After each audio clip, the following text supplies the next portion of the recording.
Good morning, this is KELOLAND on the go, with all you need to know in news and weather as you start your day. A Sioux Falls woman has pleaded guilty to being an accessory to murder.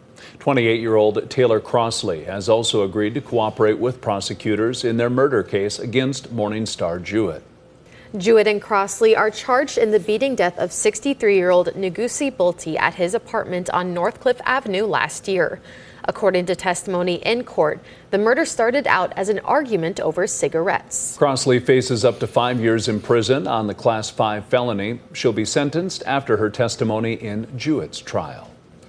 A former Sioux Falls area sports radio personality was sentenced to nearly 4 years in prison for his role in transferring more than $5 million in a fraudulent ticket reselling scheme. The sentence stems from Jeff Thurn operating a fictitious ticket reselling business from which he received over $5 million from victims and then used it for his personal benefit. The South Dakota Education Secretary has handed down serious penalties for a list of teachers and school officials in KELOLAND. 2 K-12 teachers in western South Dakota have had their licenses permanently revoked.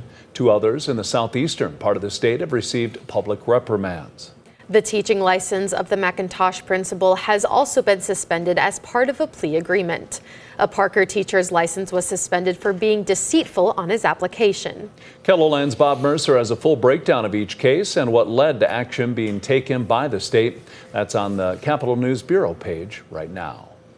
Now let's get a check of our weather with meteorologist Scott Munn, starting the day with cold temperatures and snow in some places. Flurries and snow showers this morning across eastern South Dakota. They are moving to the southeast. Temperatures will remain cold today, too. Single digits, lower teens for highs across eastern South Dakota. We'll try to hit the middle 20s today in western KELOLAND, where there's still a chance a couple of flurries or snow showers even early this morning.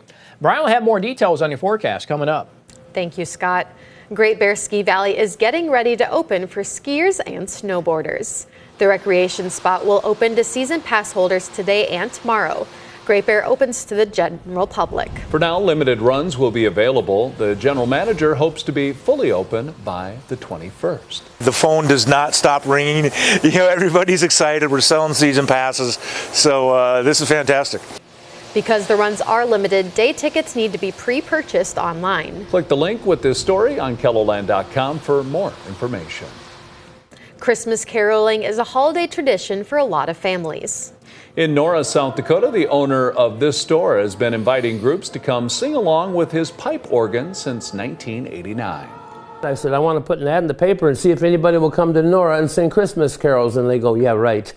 Welcome to the 35th year. Last year, the Nora store hosted 27 groups of carolers, both young and old. Holiday lights shine brightly every night in one South Sioux Falls neighborhood, with the money raised benefiting a local nonprofit. Rain Jerky has spent nearly a decade lighting up his home and surrounding houses for the enjoyment of families. He encourages people to leave a free will donation. This year, those dollars will be donated to the Boys and Girls Clubs of the Sioux Empire. Any funds that come in from an event like this directly impact those youth and families that we serve, and we're able to provide more extensive programming for them, great care for them, and take care of them in a multitude of different ways. The light show is up and running nightly from 5 to 10 on South Brandy Park Circle in Sioux Falls. And as a special treat, tomorrow from 6 to 8 p.m., you can get a picture with Santa Claus and enjoy free hot chocolate and candy canes. That's a look at some of our top stories. Now let's get another look at your weather with meteorologist Brian Karstens. Brian? All right, watching that snow today. Light snow flurries out there in eastern KELOLAND. Temperatures remaining coldest in the northeast and then gradually warming into the southwestern part of South Dakota today. You'll find some 30s this afternoon in Hot Springs. In fact, we've already started the day in the 30s around Spearfish, so temperatures there can fluctuate a little bit. Overall, Sioux Falls, probably not much more than 10. So it's going to be, again, pretty cold compared to where we should be for this time of the year. earlier. Tomorrow, well, we're going to start off in the morning in the single digits in the east. Notice the wind picking up out of the southeast, and eventually that'll latch onto some clouds that'll increase from Nebraska. And look at this. We get into Friday night after 9 or 10 or 11 o'clock in the evening, and we've got this little wintry mix out there. It looks like a combo of some snow. Maybe it mixes with some sleet at times, and then eventually could change over to even full, light freezing rain. Not a lot of it.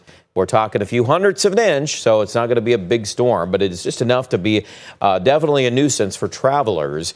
And it's the kind of scenario that if you are traveling or going to be out and about Saturday morning, you'll want to make sure you're paying attention to the weather. There is a freezing rain forecast, just a few numbers to throw out there. Again, if you're going to find some bigger numbers, you're probably going to be looking at northwest Iowa, at least a few hundredths of an inch of freezing rain. So I would say under 1/10 of an inch looks to catch most of this.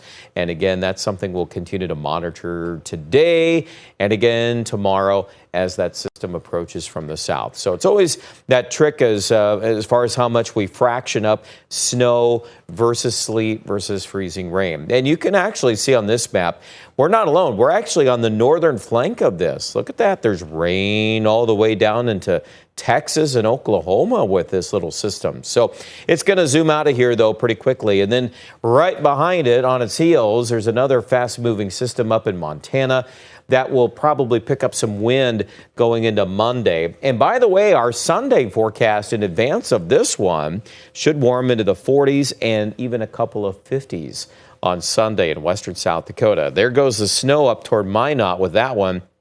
And then, guess what? We're going to hit the reset button again, and here's another little strip of snow, maybe the middle of next week. So these kind of things are going to be teasing us the next few days, just to keep us on our toes. Probably none of this is major snow or major winter weather, but it definitely is enough to pay attention to. So as we wrap it up here, temperatures will fluctuate. We're going to go back to 30s on Saturday, 40 on Sunday in Sioux Falls, and then the wind kicks up on Monday.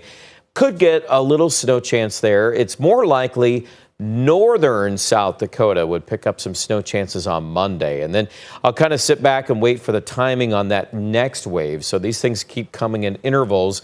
The overall trend, though, is to get out of the deep freeze. We see the overnight lows, especially in Aberdeen, much better, not nearly as cold. And Pierre and Rapid also will see a weekend warm-up. 37 on Saturday in Pierre. I could easily see 45 to 50 on Sundays. So that's our going forecast from Rapid City. And then the wind will pick up with that next system Sunday night into Monday. Check out the details online at KELOLAND.com.